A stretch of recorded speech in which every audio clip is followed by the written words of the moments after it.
분은 홍익대학교 건축대학 조한 교수님이십니다. 교수님 소개 잠깐 해드리자면 홍익대학교 건축학과 예일대학교 건축대학원을 졸업하시고 홍익대학교 건축대학 교수로 재직 중이시고요. 한 디자인 및 생태건축 철학연구소 대표이시기도 합니다. 저서로는 서울 공간의 기억, 기억의 공간, 서울의 재발견 등의 책들을 출간하셨습니다. 네, 조한 교수님 단상으로 모시겠습니다. 뜨거운 박수 부탁드립니다.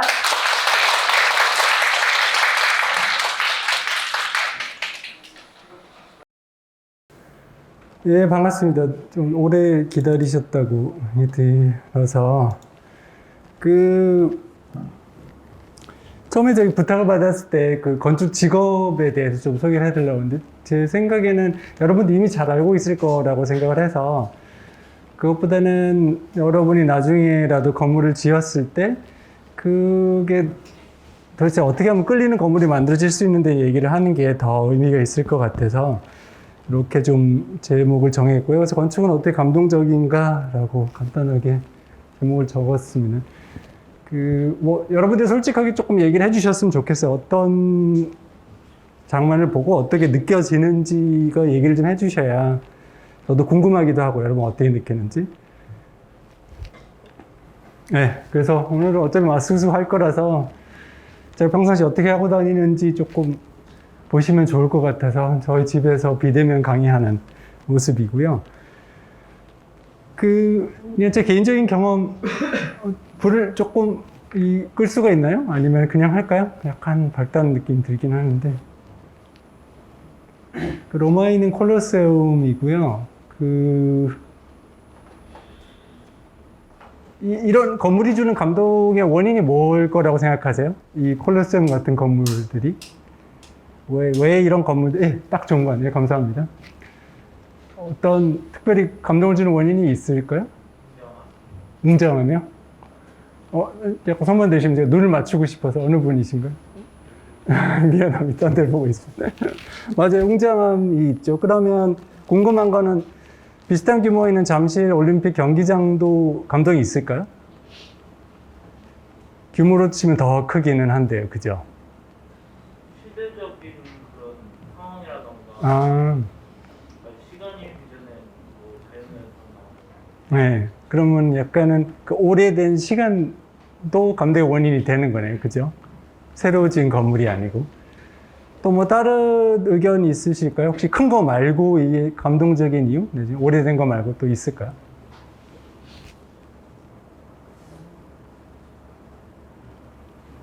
네.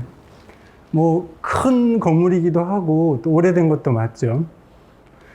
그래서 저희가 이런 건물들 보면 쓰는 단어 중에 하나가 뭐 축적 스케일감이라는 단어를 되게 쉽게 쓰긴 하잖아요. 스케일감 크다라는 표현도 있기는 하고요. 근데 물론 조금 의문이 들기는 하죠. 크기만 하면 다 감동적인 건지, 작은 건물들은 전혀 감동을 줄 수 없는 건지. 요거는 베로나에 있는 작은 박물관입니다. 물론 원래 박물관 용도는 아니고요. 이 베로나가 로마 시대부터 있었기 때문에 유적이 되게 많잖아요. 그 유적들을 다 모아다 놓은 약간 희한한 박물관입니다. 특별히 대단한 건 아닌데, 어떠세요? 요 건물이 특별히 좀 끌리는 부분이 있을까요? 이게 마음에 든다는 분이 있으시면 왜 마음에 드는지 좀 궁금하긴 해요. 왜 마음에 들까요? 아니면 싫다는 분도 솔직히 저건 좀 별로인 것 같다는 분도 계시면 어떨까요? 이게 특별히 마음에 드는 이유가 있을까요?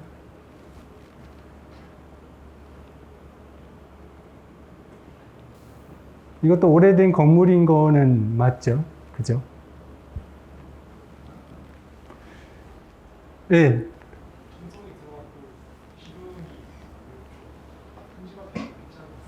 네. 정성이 들어갔다는 건 어떻게 아셨어요?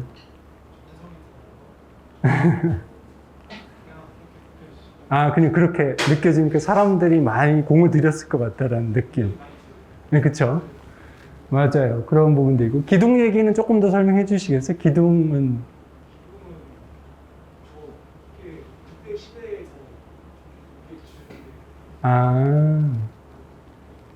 그러니까 어떻게 보면 그 시대적 배경이긴 하네요. 저 시대 어떻게 이렇게 반듯하고 높게 지었냐라는 약간 올라옴도 있네요. 그죠? 맞아요. 그런 것도 있을 수 있고요. 그래서 저희들이 이것도 역시 역사적인 것도 그렇고, 그리고 솔직히 잘 얘기하셨어요. 그러니까 저희가 가지고 있는 신기한 능력 중에 하나가 공 들어간 거를 기가 막히게 파악하는 능력이 있거든요. 근데 도대체 공 들어간 걸 어떻게 파악하느냐는 생각해 보면 좀 신기한 능력이에요. 도대체 어떻게 공 들어간 걸 아냐는. 예를 들어서 같은 분한테 질문을 되돌리면 저게 공장에서 가공됐다고 생각하면 감동이 없겠네요. 근데 공장에서도 똑같이 만들 수 있지 않을까? 3D로 만들면? 그럼 어떻게 사기당한 게 되나요? 조금 애매하기는 하죠. 근데 3D 프린팅도 어떻게 나오냐에 또 다를 수도 있을 것 같아요. 예를 들어 3D 프린팅 이렇게 감아서 만드는 방식이 있잖아요. 그러면은 사실 그게 눈에 익히는 거잖아요. 그죠? 마치 팔로 하는 것처럼. 그러면 또 다를 수도 있고요. 그죠? 네. 정성에 대한 얘기는 조금 이따가 한 번 더 얘기하도록 하고요.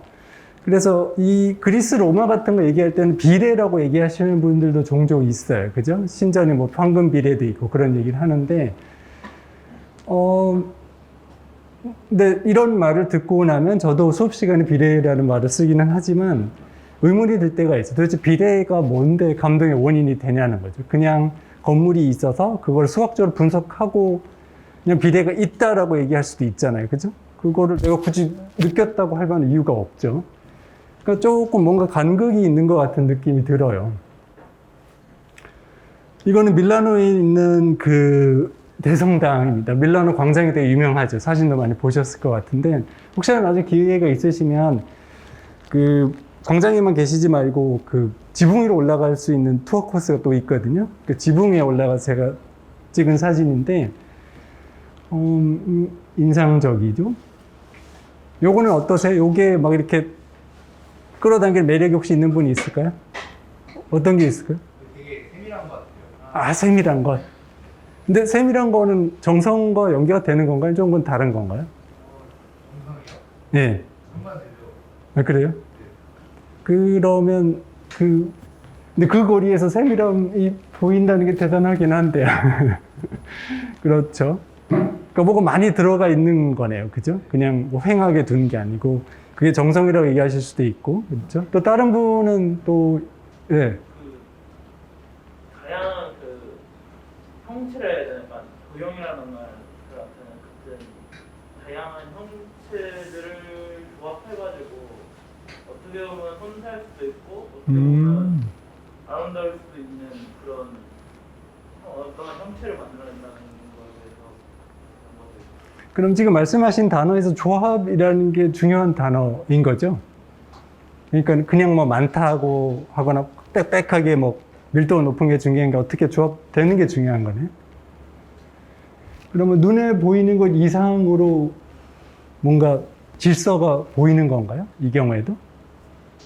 네, 아무래도 뭐 청탑의 뭐 개수라던가 아. 이런 것도 뭐 난간의 간격이라던가 다양한. 그렇죠.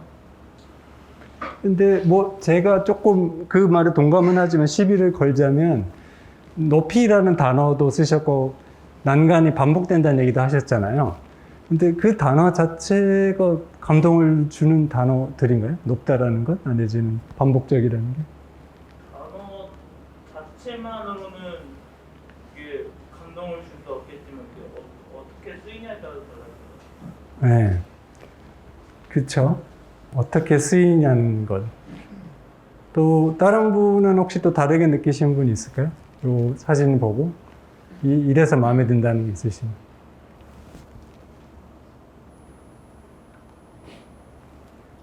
세밀함에 대한 얘기도 하셨고, 예, 어떤 조합에 대한 얘기도 하셨고, 그죠? 높이의 문제, 그리고 또 반복도 얘기하시고, 예. 반복적인 말과 그리고 그쪽 시대의 예, 그렇죠.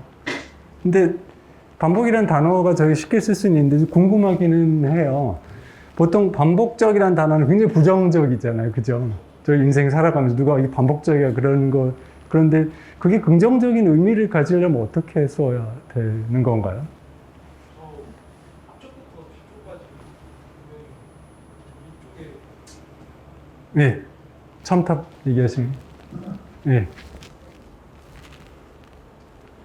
그러면 이렇게 반복되는 것보다는 이렇게 가는 반복이 더 흥미롭네. 뒤쪽으로 이렇게 가면서. 아, 그러면 약간 뭔가 이 공간 쪽으로 이렇게 빨려 들어간 느낌이 있는 거네요. 이 투시도 같은 그런 것 때문에. 그렇죠.